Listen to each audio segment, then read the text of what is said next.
Hi guys, welcome back again to my channel. So today is day 29 of our equity research challenge of 120 days.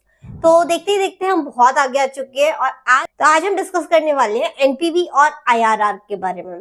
तो guys, NPV stands for net present value and IRR stands for internal rate of return.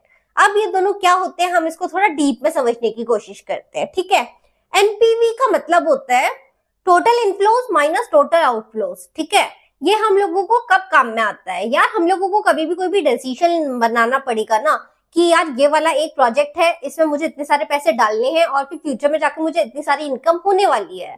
ठीक है, तब मेरे को ये वाली चीज help करती है, नेट प्रेजेंट वैल्यू, उस चीज को इवेल्युएट करने के लिए. तो मेरा जब total inflow minus total outflow करूंगी तो मेरे को नेट प्रेजेंट वैल्यू पता चल जाएगी. एनपीवी एक बहुत ज्यादा इंपॉर्टेंट हम लोगों के लिए मेट्रिक हो जाता है पता करने के लिए कि मेरे को वो वाला प्रोजेक्ट एक्सेप्ट करना है कि रिजेक्ट करना है. अगर मेरे को कोई भी प्रोजेक्ट एक्सेप्ट करना है तो मेरा एनपीवी हमेशा पॉजिटिव आना चाहिए उस चीज का. अगर वो नेगेटिव आता है या जीरो आता है, मैं उस चीज को एक्सेप्ट नहीं करने वाली हूँ. NPV should be positive. ये हम लोगों की एक कंडीशन होती है जो हमको सेटिस्फाई करनी पड़ेगी एक्सेप्ट करने के लिए project, but this is the only not one condition which we should be thinking about. ठीक है, नेक्स्ट हम लोग डिस्कस करेंगे आईआरआर के बारे में. आईआरआर होता है हमारा internally generated rate of return. अब जानते हैं आखिर ये आईआरआर क्या होता है. जहां पे भी आपका एनपीवी जीरो होगा, कहने का मतलब आपके cash inflows is equal to cash outflow होगा, हम उसी चीज को आईआरआर बोलते हैं. ठीक है, अब आपने एक चीज देखी होगी कि हम लोग ना XIRR देखते हैं म्यूचुअल फंड्स में जब भी हम इन्वेस्ट करते हैं, या फिर X लगा हुआ रहता है IRR के आगे. यार ये X क्यों लगा हुआ रहता है, कभी सोचा आपने? तो यार इसका रीजन क्या है, हम लोग जब भी ट्राई करते हैं कि हम लोगों को टाइम बाउंड फ्रीक्वेंसीज चाहिए, जब भी हम चाहते हैं कि हम लोगों को टाइम बेस्ड वाले IRR निकालना है, तब हम लोग उसको XIRR बोलते हैं. सिमिलरली अगर आप टाइम बेस्ड वाला फैक्टर कंसिडर करके एनपीवी निकालेंगे तो हम उसको एक्स एनपीवी बोलते हैं. ठीक है, अभी आपको मैं अगर एग्जांपल की तरह बोलूं तो हम लोगों का normal NPV, normal IRR assume करके चलता है कि जो भी आपके कैश फ्लोज हैं वो एंड ऑफ द पीरियड में आपको रिसीव हो रहे हैं या फिर आप दे रहे हो. इसमें वो टाइम वैल्यू नहीं मैनेज करेगा. लेकिन अगर आप एक्सपेक्ट कर रहे हो कि मिडिल ऑफ द मंथ मिलने वाला है आपको, या फिर स्टार्टिंग ऑफ द मंथ मिलने वाला है, या फिर एंडिंग ऑफ द मंथ मिलने वाला है, तब आपको एक्सपीवी, एक्सएनपीवी या फिर XIRR ही निकालना पड़ेगा. ठीक है, सो आई होप अब आपको एनपीवी और एक्सएनपीवी का डिफरेंस समझ में आ गया होगा. ठीक है, तो चलो गाइज, अब हम आईआरआर के बारे में बात कर रहे थे. आईआरआर भी सिंपल ही होता है, जहां पे हमको पता है कि हम लोगों का total cash inflow is equal to total cash outflow होता है, और जहां पे हमारा एनपीवी जीरो होता है. ठीक है, तो गाइस अब बस एक प्रॉब्लम आती है हमारे डिसीजन रूल में. ठीक है, हमारे डिसीजन रूल में लेट से आपका एनपीवी पॉजिटिव आता है प्रोजेक्ट ए का भी और प्रोजेक्ट बी का भी. ठीक है, और आपका आईआरआर भी दोनों का पॉजिटिव है, और देखोगे आप कि आईआरआर प्रोजेक्ट बी का बहुत ज्यादा हाई है व्हेन कंपेयर्ड टू ए. तो हम लोगों को आखिर कौन सा प्रोजेक्ट सेलेक्ट करना चाहिए? गाइस ऑलवेज रिमेंबर, हम लोग हमेशा एनपीवी रैंकिंग्स को ज्यादा इंपॉर्टेंस देते हैं when compared to IRR rankings. उसका भी एक रीजन है. अब आप एक चीज सोचिए, एनपीवी अज्यूम करता है कि हम लोग जो भी कैश फ्लो अपने डाल रहे हैं और फिर जो हम लोगों को उसके ऊपर रेट ऑफ रिटर्न मिलेगा, वो रिक्वायर्ड रेट ऑफ रिटर्न जो कि हमारा आई होगा, वो अज्यूम कर रहा है. लेकिन हम लोगों का जो आईआरआर वाला है वो अज्यूम कर रहा है कि हम लोगों का जो भी फंड ग्रो होने वाला है आगे जाके, उसका जो ग्रोथ रेट होने वाला है वो आईआरआर के बेसिस पे रहने वाला है. Don't you think this is a very very poor assumption to think about? Because IRR is assuming कि हम लोग जो री इन्वेस्ट करने वाले हैं जिस रेट पे, वो आईआरआर होगा. So this is a very poor assumption to make. इसलिए हम लोग हमेशा एनपीवी को ही ज्यादा वैल्यू कंसिडर करते हैं व्हेन कंपेयर्ड, जब हम लोग अपने डिसीजन मेकिंग कर रहे होंगे. तो प्रोजेक्ट ए और प्रोजेक्ट बी में एनपीवी जिसका भी ज्यादा हाई होगा, और अगर हमारा आईआरआर दोनों की सेम है लेट्स से, तो हम लोग प्रोजेक्ट ए को ही सेलेक्ट करेंगे. इन अ सिनेरियो वेयरइन आपका प्रोजेक्ट बी में आईआरआर बहुत हाई है और लेकिन ए का भी पॉजिटिव में है, और हम लोगों का एनपीवी ए का ज्यादा है व्हेन कंपेयर टू बी, हम लोग तब भी प्रोजेक्ट ए सेलेक्ट करेंगे. आई होप अब आपको काफी हद तक आइडिया लग गया होगा.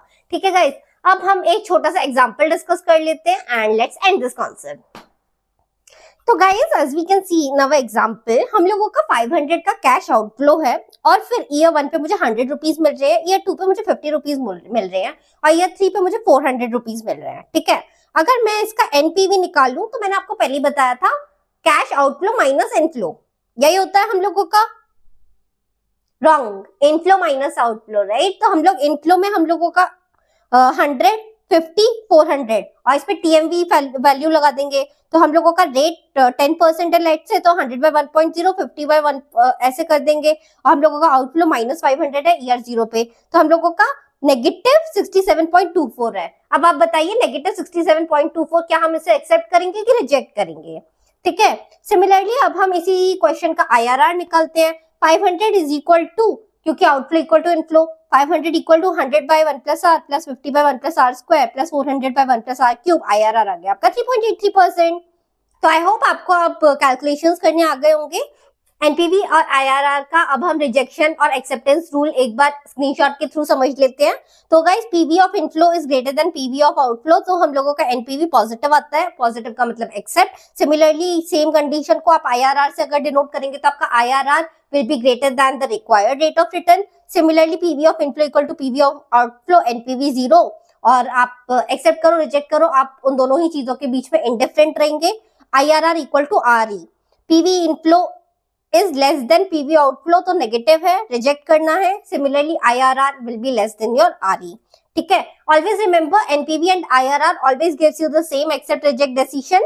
मैं जब आपको प्रोजेक्ट ए प्रोजेक्ट बी के बारे में बता रही थी, सेम चीज को मैं आपको आगे भी एक्सप्लेन करती हूँ। लेट्स से आपका प्रोजेक्ट ए है पानीपुरी का और प्रोजेक्ट बी है आपका अंबानी का। ठीक है, तो लेट्स से आपका टोटल आउटफ्लो होता है पानीपुरी के केस में -1000 का और आपको ईयर 1 पे 1700 रुपीज मिल रहे हैं। कहने का मतलब आपका एनपीवी है इधर 545.45 का और आईआरआर है आपका 75%। एज यू कैन सी मेरा आईआरआर 75% का है। ठीक है, और अंबानी वाले केस में हम देखते हैं हम लोगों का आउटफ्लो है 10 करोड़ का और मेरे को ईयर 1 पे मिल रहा है 12 करोड़। ठीक है, तो आप देखेंगे कि NPV is equal to 12 by 1.10 minus 10 which is equal to 0.909 crore. ठीक है, तो मुझे इतने 0.909 करोड़ मिलेंगे अंबानी वाले उसमें एनपीवी के फॉर्मेट में। आईआरआर है 20%। ठीक है गाइस, अब आप मेरे से पूछोगे कि आकांक्षा फर्स्ट वाले का आईआरआर बहुत ज्यादा है और सेकंड वाले का आईआरआर बहुत कम है। आइडियली मेरे को तो फर्स्ट वाली सिचुएशन पानीपुरी वाली एक्सेप्ट करनी चाहिए, राइट। बट मैंने आपको बताया था कि हम लोग आईआरआर को कंसिडर नहीं करते, हम एनपीवी को कंसिडर करते हैं। लोगों का एनपीवी है सबसे ज्यादा इंपॉर्टेंट इस केस में, तो हम लोग हमारा एनपीवी सबसे ज्यादा आया है हमारे अंबानी के केस में, इसलिए हम उसे एक्सेप्ट कर लेंगे। ठीक है, आईआरआर के बेसिस पे हम लोग पानीपुरी वाला एक्सेप्ट करेंगे, लेकिन हम लोग एनपीवी को ज्यादा वैल्यू देते हैं। So here is our decision, हम लोग अंबानी के साथ जाएंगे। ठीक है, तो एक और चीज मैं आपको एक और बार रिवाइज करवा देती हूँ। NPV IRR will always give the same accept reject decision but may give you different rankings of the accepted project. Always follow NPV rankings as we want shareholders wealth to be maximized. Always remember NPV assumes all cash flows are reinvested at RE. So always remember NPV assumes all CF are reinvested at RE. This is a very good assumption, but wherein we assume that IRR is invested at IRR itself. This is a very very poor assumption क्योंकि ऐसा नहीं होता है। So guys, I hope अब आपको काफी चीजें clear हो गई होंगी। अगर आपको ये पूरे एग्जाम्पशन वाली चीज को और थोड़ा डिटेल में जानना है तो मैं आपको एक्सप्लेन कर सकती हूँ। तो देखिए, आप आगे मैं बात करूंगी इस वाले एग्जाम्पल के थ्रू। आप देख सकते हो कि ईयर 1 पे हम लोगों का आउटफ्लो हुआ है -50 का और हम लोग फ्यूचर में आगे जाएंगे तो 10 रुपीज, 2 रुपीज, 15 रुपीज, 50 रुपीज मुझे मिलेंगे आगे जाके। ठीक है, जब मैंने एनपीवी कैलकुलेट किया इस वाली चीज का तो मेरे को 6.164 मिला, आईआरआर मिला तो 14.028 मिला, जहाँ पे मेरा आरई 10 था। ठीक है, अब आप देखोगे मेरा ओपनिंग बैलेंस 50 था, रिटर्न आया मेरे को आईआरआर का 14.028। 50 रुपीज पे जब मैंने इसे कैलकुलेट किया तो 7.0140 बन गया और कैश फ्लो मुझे 10 रुपीज मिला। तो मेरा इन्वेस्टमेंट कितना रिकवर हुआ? 10 माइनस 7.0140, 2.986 का मैंने रिकवर कर लिया। ठीक है, अब आउटस्टैंडिंग बैलेंस मेरा 50 में से मैं 2.986 को माइनस कर दूंगी तो 47.014 आ गया। अब 47.014 पे मैंने सेम जो भी मैंने अभी आपको बताया सेम चीज को किया, तो आप देखेंगे कि हम लोगों का आउटस्टैंडिंग बैलेंस 47.014 या फिर 51.0690 पे जो आ रहा है, तो आप देखेंगे here at year 3 we are assuming that the returns will be generated on this amount, which is very poor assumption. This shows that cash flows are reinvested at IRR itself. But you guys also know कि ऐसा नहीं होता है, हम लोगों के cash flows उस वाले रेट पे रीइन्वेस्ट नहीं हो पाते हैं, इसलिए हम इसको पुअर assumption बोलते हैं IRR को. तो अब आप मेरे को जल्दी से बताइए कि एनपीवी ज्यादा अच्छा होता है कि IRR कौन सा अच्छा होता है, हम लोगों का कौन सा प्रोजेक्ट ज्यादा अच्छा करेगा, जिसकी एनपीवी हाई है या फिर जिसका IRR हाई है. So yes guys, tell me in the comments and I hope आज की वीडियो आपको बहुत ज्यादा यूजफुल लगी होगी. अगर आपको कोई भी डाउट है इस वाली चीज से related, just comment down, I will try to answer your doubts. And yes guys, अगर आपका कोई फ्रेंड है जो इक्विटी रिसर्च एनालिस्ट बनना चाह रहा है, उसको जल्दी जल्दी वीडियो शेयर कर दो. I will see you guys in the next video. Till then take care, bye bye.